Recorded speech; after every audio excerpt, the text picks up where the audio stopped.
Eventually, Pro's path led him to a massive dining hall. However, much to his surprise, it also doubles as a dead end.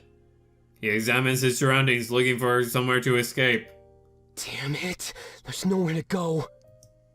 With each passing second, the honor guard grows closer. In a panic, Pro grabs a couple knives from the table, daggers. He hadn't planned to fight, but it appears he had no choice. The windows here were iron bars rather than stained glass. This almost makes them seem as if this room was a prison. How fitting. He takes a deep breath and waits for the suits to enter the room. But when they do, he's shocked. There's far more than before.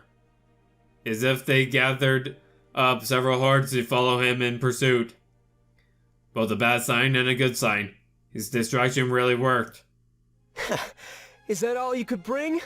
I thought you'd be giving me a challenge. He jumps on top of the table, giving him height advantage. As the honor guard starts to climb up, he picks them off one by one. It was no problem. He'd just keep this up until all of them were dead. But they keep pouring into the room, and armor covers the table and floor. They're coming too fast. He can no longer fight them off one by one. They climb the table, and he suddenly fights 3 at the same time. He starts to tire, his limbs glowing away from all the fighting. But still, he doesn't stop. He never gave up without winning. Don't accept defeat until the very end. Every gambler's rule. As agile as he was dexterous, fighting with daggers was second nature. But he needed more than that. At this rate, he needed some range. As the suits fall, he grabs one of their long swords to ruse. Come on, give up already. It's over. It seems that they too followed the rule of never accepting defeat. Swords clash, as Pro is soon accosted from every possible angle. A blade grazes his shoulder, and blood drips down his clothing. It just urges him to fight on even further. However, the horde never seems to go down in numbers. They run into the dining room faster than he can take them out. Soon enough, there's absolutely nowhere to go. But even as hope starts to dissipate, Pro doesn't give up. He continues fighting until the floor is a sea, full of pieces of armor. If I'm going down, then I'm taking all of you with me. Let's give those historians something to write about. A sword is plunged through his shoulder, and he stumbles back, crying. Gritting his teeth, he pulls it out and starts using 2 swords simultaneously. As if they were an extension of his body, he fights with immense grace. The wound is pouring blood, and he starts to get lightheaded. Shaking his head, he tries to snap himself back into cognition. But a moment later, a sword is violently thrust through his side. He lets out a loud battle cry, a sort of scream, and keeps fighting on. But as made evident by his weaker swings, his time was limited. Don't accept defeat. He fights, almost delirious from blood loss. In a last-ditch effort to survive, he jumps off the table. If he could just fight his way to the exit, he'd survive. A fantasy brought on by his deluded state, no doubt. Wouldn't have worked before, and it wouldn't work now.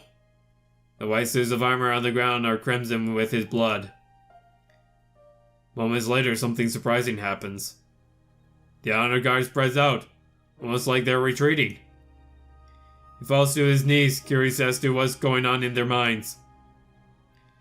They sheath their blades as Pro kneels in a puddle of his own blood. So that's how it was. An admission of victory and their opponent's death. He cries and tries to repeat himself once more, as if it's a sort of mantra. Don't accept. He falls on his side, crying and bleeding out on the floor. Don't accept defeat. At least, not until the very end. Unfortunately for him, it seemed like this was it. My luck had to run out sometime. Bro.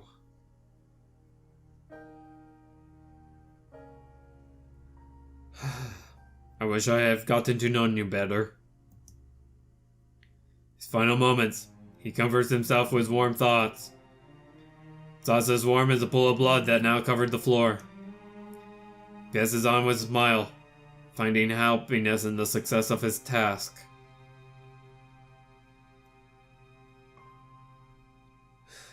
You had the potential to be my favorite character, but I never had the chance to know you.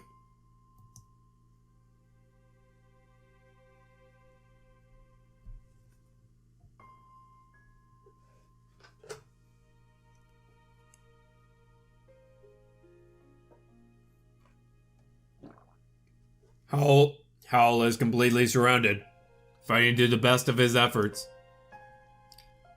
A one-on-one fight would be no problem, but this was too much. In total, there must be tens of thousands of honor guard here.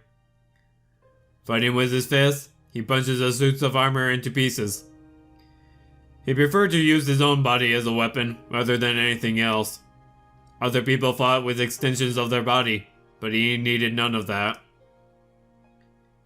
In this moment, Hal was thankful that not all of his power remained intact. Had the monarch heeded his request, he would surely be close to death. Thankful for that fact, he fought with an ever-increasing sense of determination. Dominic Noah was nowhere to be seen, but Hal hoped that he was still alive. There were many suits of armor that it was impossible to keep track. One stray arrow, one thrown dagger, or one sneak attack, and it was over. As he punches through the suits of armor, he finally saw an ally. Changing the direction of his assault, he fought his way towards them. Greeting them with a smile, it was a relief to see a friendly face once again. Hal, watch out! Vivian jumps behind Hal, taking out a suit that was sneaking up on him. Thinking his ally, Hal responded by doing the same, but behind Vivian. No matter where they stood, there was always an enemy in pursuit. Arrows fly overhead every few seconds. The enemy archers were skilled. Hal couldn't see, but he knew that those arrows hit home on his allies.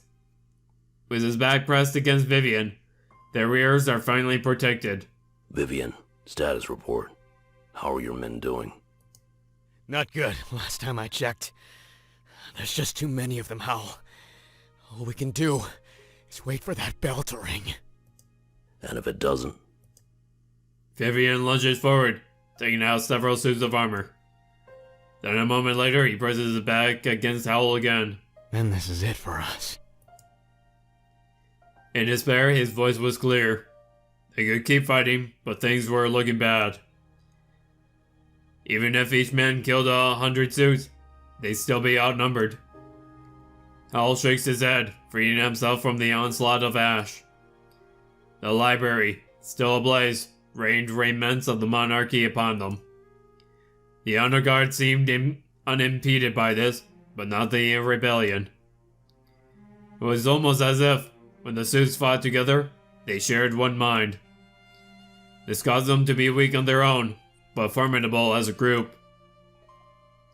However, it meant that the more they killed, the weaker their enemy became. Vivian, do not give up so easily. You are set to rule the strongest nation in the world. We cannot have you return home with stories of lost hope. As they talk, they keep fighting. The enemy never lets up for a second. Then we better find it again. And fast. Arrows fly through the air once more, and screams fill the air. They knew their forces were dying. The suits had no need to scream. Hal wasn't even sure if they felt pain, or feared their own demise. And he wondered if those things would be a weakness, or a strength. His knuckles become bloody and cracked, as they fight for their lives. They continue to protect each other, fighting as if they were one body. We need to change up our strategy. If we don't, then they'll outsmart us. Vivian didn't respond. Vivian? Hal turns around and Vivian falls limp to the ground. A A small legion of arrows found their home in his body. There's nothing he can do. The shots were fatal. With unseen archers targeting his location, he needed to run. He's vulnerable from every angle, and he had no choice but to fight. He looks around friendlily to find the archers, but it's no use. All he can do is face the enemy, and his face head on. Charging into a crowd with a scream, rage wells up within him. There are no allies to be seen, just target after target waiting to be killed. And that's what happens next. He shatters the enemy like weak glass. They fall to the ground, leaving a trail of carnage in his wake. He had killed more than his fair share. It still went on. Eventually a barrage of arrows assault him. Piercing through his torso, he grunts in immense pain. However, the pain was minimal compared to the pain he normally felt.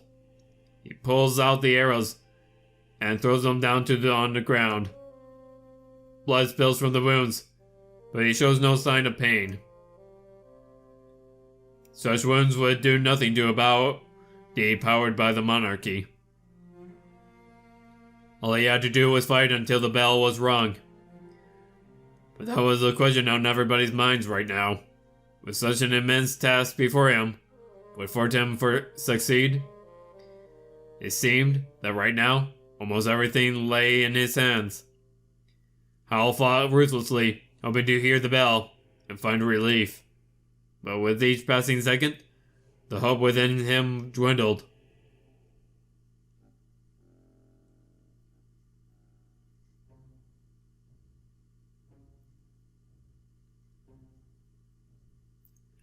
Fortem pants heavily, panicked with an arrow in his side. He knew that if he pulled it out, things would only get worse. It would be best to keep it inside until he could find some help.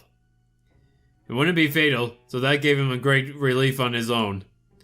Hiding in a spare room he found, he needed to take a breather. It was perfect timing, as Sue started to scurry around outside. It can't be too far away. How high up does this castle even go? He shakes his head, realizing there was only one way to find out. But as he goes to sneak out of the room, he bumps into a table. A bottle of wine falls to the side and shatters with an echo. His entire body tenses up as he hears the honor guard stop moving. He runs to the other side of the room and hides behind a curtain. It would have been easy to sneak around them, if not for the wine. Every single suit of armor in that hallway would know he's here. He remains as still as possible as one of them enters the room to scout.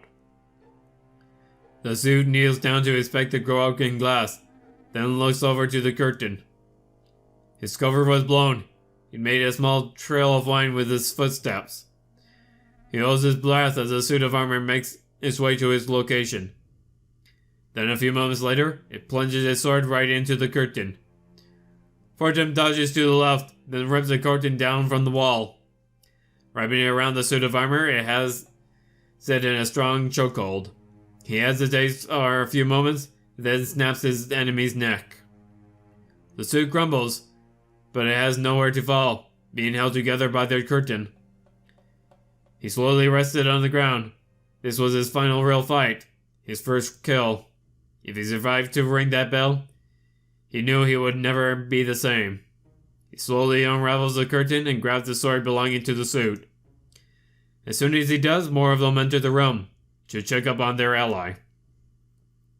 Fortem wondered if they felt emotion, if they'd mourned the suit he killed. They drew their swords, but Fortem wasn't sure what prompted it. Anger at their dead ally, or perhaps blind loyalty to the triumvirate. He'd never know, and in that moment he realized it was for the best. Sword clashed against sword as he fought for his life. But not just his, everybody else's lives were at stake too. They were relying on him to ring that bell, and he couldn't let them down. All he had to do was survive. Oh, I finally get it. It's a retreat bell, as in they ring it, and then the outer guard would retreat. Okay, I gotcha. When we get inside the castle, I notice that it's completely empty. I'm filled with hope. Pro must have been successful in its distraction. Otherwise, this place would be teeming with those suits of armor. All we had to do was make our way to the top and take them down. With the triumvirate dead, and that bell rung, victory was ours. I cross my fingers, hoping that Fortem's travels are going well. Wow. I haven't been to this place in ages. It doesn't look any different, though. Just as uninviting. We want to go right up those stairs, Monarch. This is it. I nod. He was right. This was the end of our journey. After everything I've been through, I was finally in their castle. I stopped walking toward the stairs. My next actions were clear. Hey, not so fast. You should let me take point. I know the layout of this castle and where to go. It gets a bit confusing up there. Trust me on that. Confusing? How so? Lots of stairs. I hope you're okay with that. And be careful. We don't want to fall into a trap. This place is massive. It would be easy to ambush us. Not a second later, somebody enters the room from the opposite side. It's that man from our HQ, the one with Sophie, clad in white and gold. Halin. He descends the stairs, laughing at us. A horde of suits hollow. Ambush? No, I don't play cheap, not like Sophie. I'd merely like to call this a welcoming party of sorts. An ambush is unexpected. Surely you knew I'd be here. I unsheathe my blade and hold it out toward our enemy. There was no time to argue semantics with the likes of him. But, as if to guard me, Ulrich and Sophie step forward, getting in the way. Halin, don't you think it's time you gave up? You've been bound to their will, following orders for so long. Let us remove that curse. We can give you your freedom back. Clearly an act, Sophie wanted Halin dead. That and he could never agree. It was under their thrall. A moment later, Halin disappears into the crowd of suits. Freedom? Ha! I don't need freedom. I exist to serve the Triumvirate, and that is final. You did too, but you threw it away in your folly. The suits of armor reach the bottom of the stairs. But Halin is nowhere to be seen. We just hear his voice. He must have used the confusion of the crowd to escape. You stand in the realm of gods now. It is time you spoke with your resolve. If it is strong enough, then you will find me. The honor guard draw their swords as Halin's laughter fills the room. And if it is not, then you will perish. So do it. Show me the determination of your rebellion. Speak against your gods and see how they answer. At Halin's command, the honor guard charges in our direction. Sophie and Ulrich are the first to fight, making sure that I'm protected. But I make sure to play my part. I take them down with similar ease. The suits of armor stand no chance against the blade of Exodus. The same could be said of Ulrich's greatsword and Sophie's fist. I'm confident in our victory, but I try not to get too cocky. It seemed like there were almost 1,000 suits of armor here. Though we were doing a good job, our bodies could easily weaken. A viable tactic, wear out your enemy with excessive numbers. As we fight, we find ourselves surrounded more and more. The honor guard seems to almost herded us into a specific location. It's back to back with Sophie and Ulrich. We're all panting heavily. Ulrich, put away your sword. Huh? Don't you remember? They both look at me. Yeah, of course. He unsheathes his method blade as the suit closes in on us. Monarch, open your mind to us. Treat us as extensions of your body. I'm confused, but I nod. We need to take action, and now. I lunge forward and destroy one of the suits. Good. Now it's my turn. Then the blade moves from my hand to Sophie's. He does the same as me and destroys several suits. As if passing a baton, Ulrich is next, swinging the blade. Oh, for a second I thought they meant like controlling your bodies, and I was like, what? But you mean tossing a blade to each other, okay. It's been too long, Sovi. Then, almost instantaneously, it's back in my hands. I keep fighting. We're pressed back to back, exchanging the blade with our power. Phasing it from person to person as needed. We're almost one mind. Yes, really gets my blood boiling. As if in intricately choreographed dance, we continue to fight. In this moment, we really did command the blade. We were its owners. I feel unstoppable, but then I realized, could the Triumvirate do this as well? If they could, then we're in for a difficult fight. Over here! I let Ulrich take the blade, and we continue passing it around. It's then a much longer until the horde is thinned out. We're winning. This is true teamwork, unlike anything I've seen in my entire life. Monarch, look out! I take back the blade and destroy the suits in front of me. Their numbers have easily halved in just a few short minutes. At this rate, we'd be free to take those stairs at any second. They mean to kill us with mindless slaves. I wish they had the courage to meet us face to face. The Triumvirate must have been scared. I could feel it. In the end, all tyrants have left to do is cower in fright. Whatever game they were playing, it would soon be over. We continue our dance until the last suit of armor has fallen. Though we're reduced to exhausted messes, we had won. Taking deep breaths, we try to regain our composure. So, up we go? Yeah. I phase the blade back into my hands and sheathe it. Looking toward the stairs, it seems our next goal was clear. When we got up there, we made him regret taunting us. We make our way upstairs in pursuit of Halin. After what just happened, I was certain we'd win this. With our strength combined, nothing could stand in our way.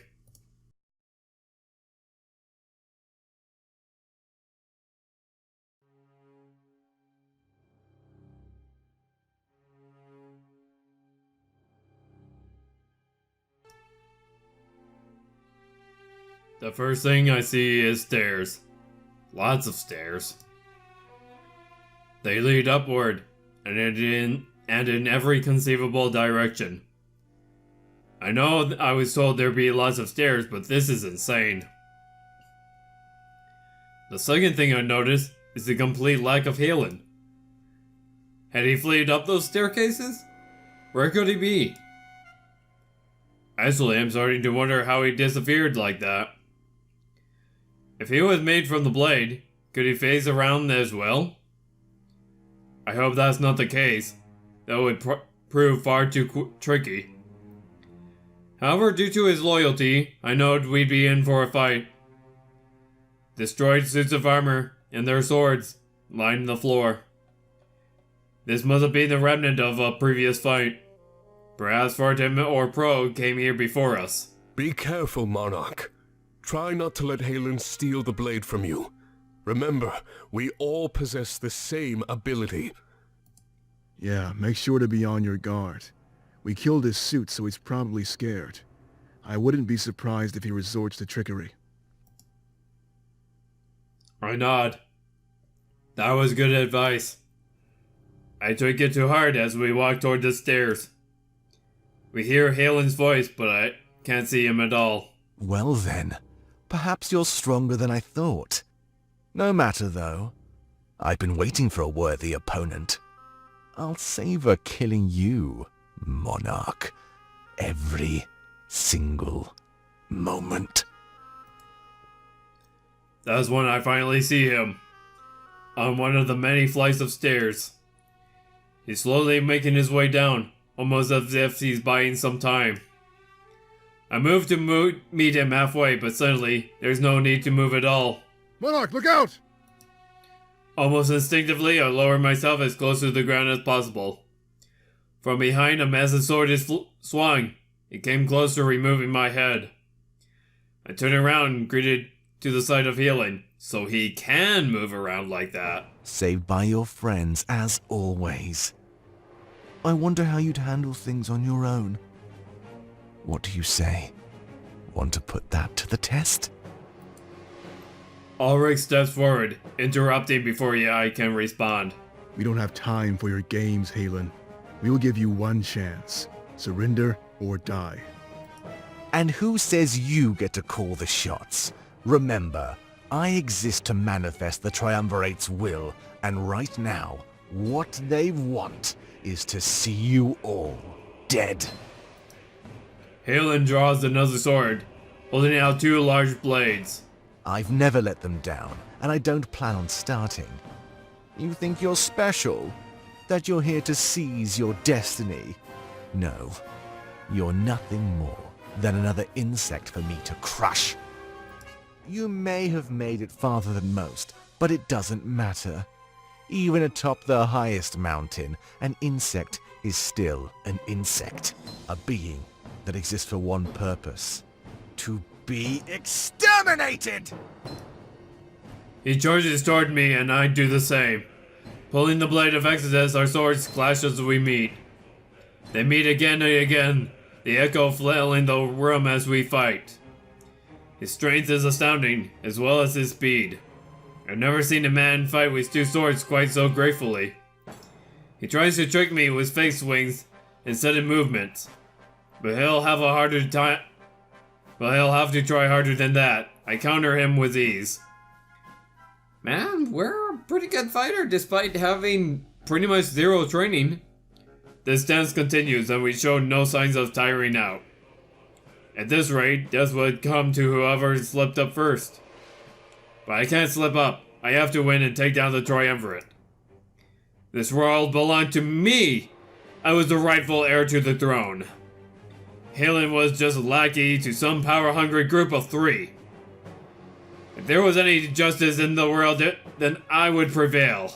Perhaps I let that get to my head. This allows Halin to land a blow. Thrusting his blade into my shoulder, he twists it, then pulls it out. It was a wound that would prove to be harmless in the long run. But the pain is so intense, all I can do is stand there, stiff and motionless. My blood drips to the floor, and I take a few steps back, losing balance. Monarch! Sophie lunges forward and pushes me to the ground. Facing a blade into his hands, he blocks Halin's next attack. I bleed on the floor as I watch Sophie fight his former apprentice. There's something different about you, Sophie. Where was this passion when we worked together? Swords continue to clash, and Halin is right. I've never seen Sophie quite so determined. The Triumvirate doesn't allow passion, Halin. They take everything away. They bleed you dry and offer nothing in return, nothing but empty words. The rebellion gave me a place in this world. I belong to them now. You mean they seduced you with flights of fancy? You honestly believe that he is our rightful ruler? Sophie nods. Without a doubt, I'd give my life for the monarch. I know the truth of the spirit realm. The Triumvirate told me. This isn't some dream or fantasy. They told me themselves. Halin seems surprised, as if he still trusts Sophie. You mean? Yes, that's what they told me before we left for Mazeo. It's why I didn't kill the monarch when I had the chance. I told myself I'd never harm those in charge of this world. So that's the truth that the Triumvirate told Sophie. They told them about how they overthrew the world, and how I'm the rightful heir. That's why Sophie swapped sides. Okay. That's what separates the both of us, Halin. My loyalty is to Alestia. Yours is to the Triumvirate. They made you a slave with no choice but to obey. No, I want to serve them. Your faith was challenged, and you gave up. I'm not that weak. I stand tall and remain in line. So he tried to maintain his faith, but, you know, he was met with something he couldn't deny. Sophie lowers his blade, signaling his intent to stop fighting. Then let the monarch remove the curse they've put on you. If you still want to serve them, then we can continue to fight. And if not, then you'll realize that you were wrong all along. Halin reacts with anger to that last part and charges towards Sophie. They're fighting again, just when things started to turn around. No, I'm not wrong. I'll never give up, Sophie. Never. If you want to pay with your life, then I'll accept that toll. But know this. It brings me no pleasure to... And a moment later, Sophie thrusts the blade through Halin's gut. Sophie looks horrified as he arms his former apprentice and friend. No turning back. This was the exact moment his defection was complete. Sophie. Halin grunts in pain as Sophie removes the blade. A horrific wound, but I don't think it would be enough. Created from the blade, Halin was surely resilient. Halin, I'm sorry. I didn't want it to be this way. I can hear such sadness in his voice. He's conflicted. Looking down at the floor, Sophie shakes as he watches Halin bleed out. A moment later, he falls forward, and Sophie catches him in his arms. On the verge of tears, Sophie turns Halin around. Lowering him to the ground, he puts him in a strong chokehold. Halin struggles trying to escape, but the wound rendered him too weak. Monarch, do something! I don't care what it is, just do it! I look over at Elric, and he watches in shock. I know that wound wouldn't kill Halin, just temporarily incapacitate him. Sophie must have known, but the sight, and when he did, was still too much for him. There's no way Halin could fight back right now. I can kill him with no difficulty at all, but I could also save him. If I removed the curse on his mind, maybe he served our cause instead. But was that worth the risk? Something tells me I don't have much time to decide. Sophie held him like that for too long, he'd be dead sure. What should I do?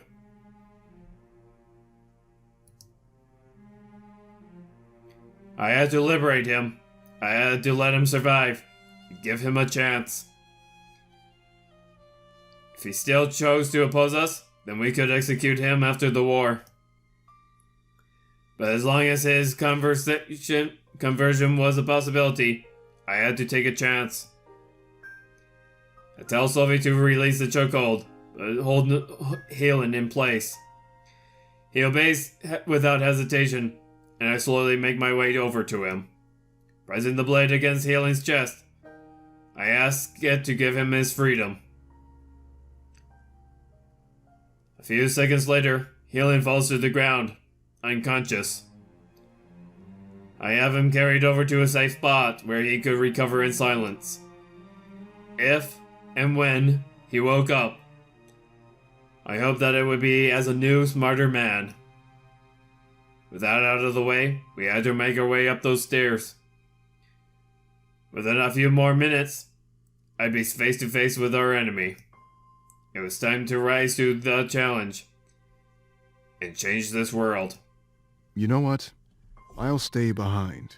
Pro and Fortum should be at the atrium any minute now. I want to make sure I'm there to greet them and fill them in. And probably a good idea to keep an eye on Halin as well. Are you sure? Yeah. It's not my place to face the Triumvirate. Not again. This fight belongs to the both of you. so go and see it through. We both nod at him, and he makes his way to the back of the atrium. On his way out, he picks a sword up from the ground. Sophie scoffs and does the same thing soon after. A good idea, actually. Something tells me we'll be fighting even more. Say, can you do me one favor before we head up? I nod. Here. Just trust me. He reaches behind me and adjusts my scabbard. I'm not sure why, but he switches it to the other side. I'm not left-handed, so that only made things awkward. But I chose to trust him. Thank you. Why? Wouldn't that just hinder me? And a second later, we're making our way up the stairs. All we had to do was dethrow the triumvirate. Simple enough. After that, I meet my friends in the atrium. At least the one that survived. Liberty or death?